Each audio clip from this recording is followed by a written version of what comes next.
ನಮಸ್ಕಾರ, welcome to our mini blog. ನಾನಿವತ್ತು ಒಂದು ಕಂಟೆಂಟ್ ತಗೊಂಡ್ಬಂದಿದ್ದೀನಿ. ಏನಂದ್ರೆ, ನಾನು ಒಂದು ವಿಚಾರದ ಬಗ್ಗೆ ಚರ್ಚೆ ಮಾಡಬೇಕು ನಿಮ್ ಜೊತೆ ಅಂತ ಬಂದಿದ್ದೀನಿ.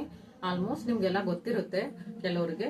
ಈ ಲಾಸ್ಟ್ ಗುರುವಾರ ಇತ್ತಲ್ಲ, ಅವತ್ತು ರಾಜ್ಯ ಸರ್ಕಾರ ಒಂದು ನಿಲುವು ತಗೊಂಡು ಅದನ್ನ ಒಂದು ಸಭೆನಲ್ಲಿ ಘೋಷಣೆ ಮಾಡಿದೆ. ಅದು ಏನಂತ ಅಂದ್ರೆ, EVM ಮಿಷನ್ ಬೇಡ, ಅದನ್ನ ಬಿಟ್ಬಿಟ್ಟು ಬ್ಯಾಲೆಟ್ ಪೇಪರ್ನ ಚಾಲ್ತಿ ಮಾಡೋಣ ಅಂತ ಹೇಳ್ಬಿಟ್ಟು ಹೇಳಿದ್ದಾರೆ. ಏನಿದು EVM ಮಿಷನ್ ಅಂತ ಅಂದ್ರೆ, ಎಲೆಕ್ಟ್ರಿಕಲ್ ವೋಟಿಂಗ್ ಮಿಷನ್ ಅಂತ ಹೇಳ್ಬಿಟ್ಟು, ಇವಾಗೆಲ್ಲ ನಾವು ಫಿಂಗರ್ ಪ್ರಿಂಟ್ ಮೂಲಕ ವೋಟ್ ಹಾಕ್ತಿದ್ವಲ್ಲ, ಅದು ಬೇಡ ಅಂತ ಹೇಳ್ಬಿಟ್ಟು, ಮೊದ್ಲೆಲ್ಲ ನಾವು ಪೇಪರ್ ಮೇಲೆ ವೋಟ್ ಹಾಕ್ತಿದ್ವಲ್ಲ ಸಿಗ್ನೇಚರ್ ಮಾಡಿ, ಅದೇ ತರ ಚಾಲ್ತಿ ಮಾಡೋಣ ಅಂತ ಹೇಳ್ಬಿಟ್ಟು ಸರ್ಕಾರ ಮತ್ತೆ ನಗರಸಭೆ ಮತ್ತೆ ಗ್ರಾಮ ಪಂಚಾಯತಿ ಮತ್ತೆ ಪುರಸಭೆ ಇಲ್ಲೆಲ್ಲಾ ಎಲೆಕ್ಷನ್ಗಳಿಗೂ EVM ಮಿಷನ್ ಬೇಡ, ಎಲ್ಲ ಬ್ಯಾಲೆಟ್ ಪೇಪರ್ ಮೂಲಕನೇ ವೋಟಿಂಗ್ ನಡಿಬೇಕು ಅಂತ ಹೇಳ್ಬಿಟ್ಟು ರಾಜ್ಯ ಸರ್ಕಾರ ಮೊನ್ನೆ ಗುರುವಾರ ಸಭೆನಲ್ಲಿ ಹೇಳಿದ್ದಾರೆ. EVM ಮಿಷನ್ ಏಕೆ ಬೇಡ ಅಂತ ಹೇಳ್ಬಿಟ್ಟು ಅವ್ರು ಹೇಳ್ತಾ ಇದ್ದಾರೆ ಅಂತ ಅಂದ್ರೆ, EVM ಮಿಷನ್ ಬಗ್ಗೆ ಜನಗಳಿಗೆ ನಂಬಿಕೆ ಇಲ್ಲ ಅಂತೆ. ಮತ್ತೆ EVM ಮಿಷನ್ ಹ್ಯಾಕ್ ಆಗ್ತಿದೆ ಅಂತ ಹೇಳ್ಬಿಟ್ಟು, ಹ್ಯಾಕ್ ಆಗೋದ್ರಿಂದ ಮೋಸ ಆಗುತ್ತೆ ವೋಟಿಂಗ್ ನಲ್ಲಿ ಅಂತ ಹೇಳ್ಬಿಟ್ಟು ಬೇಡ ಅಂತ ಹೇಳ್ತಿದ್ದಾರೆ. ಜನಗಳಿಗೆ ವೋಟಿಂಗ್ ಮಿಷನ್ ಮೇಲೆ ನಿಜವಾಗ್ಲೂ ನಂಬಿಕೆ ಇದೆ. ನಮ್ಗಳಿಗೆ ರಾಜ್ಯ ಸರ್ಕಾರಕ್ಕೆ ನಂಬಿಕೆ ಇಲ್ಲ ಅನ್ಸುತ್ತೆ, ಬಟ್ ಜನಗಳು ಇನ್ನ ನಂಬಿಕೆ ಕಳ್ಕೊಂಡಿಲ್ಲ EVM ಮಿಷನ್ ಬಗ್ಗೆ.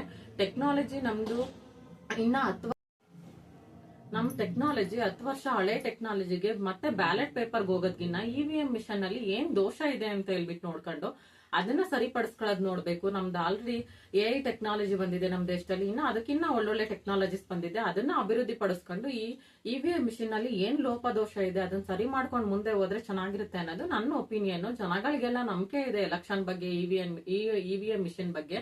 ಬಟ್ ಸರ್ಕಾರಕ್ಕೆ ಯಾಕೋ ನಂಬಿಕೆ ಇಲ್ಲ ಅನಿಸ್ತಿದೆ ನನ್ಗೆ. EVM ಮಿಷನ್ ಇದ್ರೆ ನಮ್ಗೆ ಏನ್ ಗೊತ್ತಾ, ಟೆಕ್ನಾಲಜಿನ ನಾವು ಮುಂದೆ ಹೋಗ್ತಾ ಇದೀವಿ ಅನ್ನೋದೊಂದು ಫೀಲ್ ಇರುತ್ತೆ. ಮತ್ತೆ ಬ್ಯಾಲೆಟ್ ಪೇಪರ್ ಮೇಲೆ ಮತ್ತೆ ನಾವು ಪೇಪರ್ ನ ಫೋಲ್ಡ್ ಮಾಡಿ ವೋಟ್ ಹಾಕಕ್ ಹೋದ್ರೆ ನಮ್ಗೆ ಅದು ಇನ್ನ 10 ವರ್ಷ ಹಿಂದಕ್ಕೆ ಹೋಗ್ತಾ ಇದೀವಿ. ನಾವೇನೇ ಹಿಂದಕ್ಕೆ ಹೋದ್ರೆ ನಮ್ಮ ಮಕ್ಳು ಕಾಲಕ್ಕೆ ಎಲ್ಲಿ ಹೋಗುತ್ತೆ ಸರ್ಕಾರ ಈ ತರ ಮಾಡಿದ್ರೆ? ಯಾಕೆ ಸರ್ಕಾರ ಮತ್ತೆ ಹಳೆ ಟೆಕ್ನಾಲಜಿಗೆ ಹೋಗ್ತಾ ಇದಾರೆ ಅಂತ ನನ್ಗಂತೂ ಗೊತ್ತಿಲ್ಲ. ಜನಗಳು ನೀವ್ ಹೇಳ್ಬೇಕು, ಏನ್ ನಿಮ್ದೆಲ್ಲ ಏನ್ ಒಪಿನಿಯನ್ ಇದೆ ಇದ್ರ ಬಗ್ಗೆ ಅಂತ ಹೇಳ್ಬಿಟ್ಟು ನೀವು ಹೇಳ್ಬೇಕು ಸರ್ಕಾರಕ್ಕೆ. ನಿಮ್ ಕಮೆಂಟ್ ಮಾಡ್ಬೇಕಿದ್ರಲ್ಲಿ ನೀವು ವಾಯ್ಸ್ ರೈಸ್ ಮಾಡ್ಬೇಕು. EVM ಮಿಷನ್ ಎಂತಕ್ ಬೇಡ ಅಂತ. ಜನಗಳಿನ್ನ ನಂಬಿಕೆ ಕಳ್ಕೊಂಡಿಲ್ಲ EVM ಮಿಷನ್ ಬಗ್ಗೆ. ನೀವು 10 ವರ್ಷದ ಹಳೆ ಟೆಕ್ನಾಲಜಿಗೆ ಮತ್ತೆ ಹೋದ್ರೆ ನಮ್ಗೆ ಏನ್ ಅನ್ಸುತ್ತೆ ಅಂದ್ರೆ, ಬೇರೆ ಬೇರೆ ದೇಶಗಳೆಲ್ಲ ಇನ್ನ ತುಂಬಾ ಮುಂದುವರಿತಾ ಇದೆ, ನಮ್ದು ಮುಂದುವರಿತಾ ಇರೋ ದೇಶ ಇನ್ನೂನು ಯಾಕೆ ಮತ್ತೆ ಹಳೆ ಟೆಕ್ನಾಲಜಿಗೆ ಹೋಗ್ತಾ ಇದೀವಿ ನಾವು ಬ್ಯಾಲೆಟ್ ಪೇಪರ್ಗೆ? ನಮ್ಗೆ ಇನ್ನ ಮುಂದುವರಿದ ಟೆಕ್ನಾಲಜಿ ನೋಡ್ಬೇಕು ಹೊರತು ಮತ್ತೆ ನಾವು 10 ವರ್ಷ ಹಿಂದೆ ಹಳೆ ಇದಕ್ಕೆ ಹೋದ್ರೆ ಹೆಂಗಿರುತ್ತೆ ನಮ್ ದೇಶ? ಎಲ್ಲಿ ಅಭಿವೃದ್ಧಿ ಅತ್ತ ಸಾಕ್ತಾ ಇರೋದು ನಮ್ ದೇಶ? ಇನ್ನ ಹಿಂದುಳಿತಾ ಇದೀವಿ ಅನ್ನೋ ಫೀಲ್ ಆಗುತ್ತೆ. ನಮ್ಮ ಮಕ್ಳು ಕಾಲಕ್ಕೂ ನಾವಿವಾಗ 10 ವರ್ಷ EVM ಮಿಷನ್ ಅಲ್ಲಿ ವೋಟ್ ಹಾಕ್ಬಿಟ್ಟು ಮತ್ತೆ ನಾವ್ ಇವಾಗ ಪೆನ್ನು ಪೇಪರ್ ಇಟ್ಕೊಂಡ್ಬಿಟ್ಟು ಮತ್ತೆ ವೋಟ್ ಹಾಕಕ್ ಹೋದ್ರೆ, ನಾಳೆ ನಮ್ಮ ಮಕ್ಳು ಕಾಲಕ್ಕೂ ಪೆನ್ನು ಪೇಪರ್ ಇಟ್ಕೊಂಡು ವೋಟ್ ಹಾಕಕ್ ಹೋಗ್ಬೇಕು.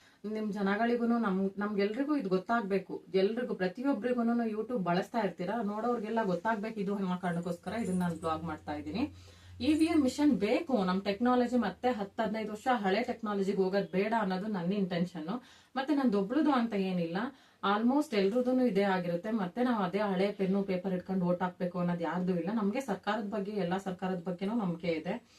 ರಾಜ್ಯ ಸರ್ಕಾರ ಮತ್ತೆ ಕೇಂದ್ರ ಸರ್ಕಾರ ಎರಡರ ಬಗ್ಗೆನೂ ನಮಗೆ ಖಂಡಿತ ನಂಬಿಕೆ ಇದೆ. ನಮ್ಗೆ ವೋಟಿಂಗ್ ಮಿಷನ್ ಬಗ್ಗೆ ನಂಬಿಕೆ ಇಲ್ಲ ಅಂತ ಅಲ್ಲ, ನಮ್ಗೆ EVM ಬಗ್ಗೆ ತುಂಬಾನೇ ನಂಬಿಕೆ ಇದೆ. ಇನ್ನು ಅದಕ್ಕಿಂತನೂ ಒಳ್ಳೊಳ್ಳೆ ಟೆಕ್ನಾಲಜೀಸ್ ಎಲ್ಲ ಬಳಸ್ಕೊಂಡು ಅದ್ರಲ್ಲಿ ಏನ್ ತಂತ್ರಜ್ಞಾನದಲ್ಲಿ ಮೋಸ ಆಗ್ತಿದೆ ಅನ್ನೋದನ್ನ ಸರಿಪಡಿಸ್ಕೊಬೇಕು ಹೊರತು ತಂತ್ರಜ್ಞಾನನೇ ಬಿಟ್ಟು ಮತ್ತೆ ಪೇಪರ್ ಪೆನ್ನಿಗೆ ಬರೋದ್ ಬೇಡ. ನಾವು ಇನ್ನು ಮುಂದುವರೆ ಟೆಕ್ನಾಲಜಿನ ಮಾಡ್ಕೊಂಡು ಹೋಗೋಣ, ಬಳಸ್ಕೊಂಡು ಅಳವಡಿಸ್ಕೊಂಡು ಹೋಗೋಣ. ಅದನ್ನ ಬಿಟ್ಬಿಟ್ಟು ಮತ್ತೆ 15 ವರ್ಷ ಹಳೆ ಟೆಕ್ನಾಲಜಿಗೆ ನಾವು ಹೋಗೋದ್ ಬೇಡ ಅನ್ನೋದು ನನ್ನ ಅಭಿಪ್ರಾಯ. ಮತ್ತೆ ನಮ್ಗೆ ಯಾವ ಸರ್ಕಾರದ ಬಗ್ಗೆನೂ ಅನುಮಾನ ಇಲ್ಲ. ನಮ್ಗೆ EVM ಮಿಷನ್ ಬಗ್ಗೆನೂ ಅನುಮಾನ ಇಲ್ಲ ನಮ್ಗೆ. ಹಂಗಾಗಿ ಇದು ಬೇಡ ಅಂತ ನನ್ನ ಒಪಿನಿಯನ್ ಅಲ್ಲ, ಎಲ್ರದ್ದು ಒಪಿನಿಯನ್ ಏನಂದ್ರೆ ಮತ್ತೆ ಹಳೆ ಪೆನ್ನು ಪೇಪರ್ಗೆ ಹೋಗೋದ್ ಬೇಡ ಅಂತ ನಾನು. ಮತ್ತೆ ಸರ್ಕಾರ ಹೇಳಿರೋದೇನಂದ್ರೆ, EVM ಮಿಷನ್ ಸ್ಕ್ಯಾಮ್ ಆಗ್ತಾ ಇದೆ ಅಂತ. ಖಂಡಿತ ಸ್ಕ್ಯಾಮ್ ಆದ್ರೆ ಅದ್ರಲ್ಲಿ ಏನಾಗ್ತಾ ಇದೆ ದೋಷ ಅನ್ನೋದನ್ನ ನೀವು ಕಂಡು ಹಿಡಿದ್ಬಿಟ್ಟು ಸರಿ ಮಾಡಿ. ಇವಾಗೆಲ್ಲ ಟೆಕ್ನಾಲಜಿ ತುಂಬಾ ಮುಂದುವರೆದಿದೆ.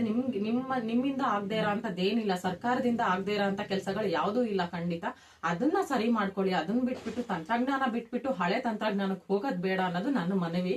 ಇಷ್ಟ ಹೇಳ್ಬಿಟ್ಟು ನಾನು ನನ್ನ ಬ್ಲಾಗ್ ನ ಸ್ಟಾಪ್ ಮಾಡ್ತಾ ಇದ್ದೀನಿ. ಇದಕ್ಕಿನ್ನ ಹೆಚ್ಚುವರಿ ಮಾಹಿತಿ ನನಗೆ ಸಿಕ್ಕಿದ್ರೆ ಖಂಡಿತ ಮತ್ತೆ ಕಂಟಿನ್ಯೂಯೇಷನ್ ಕೊಡ್ತೀನಿ ಬ್ಲಾಗ್ ನಲ್ಲಿ. ನಮಸ್ಕಾರ.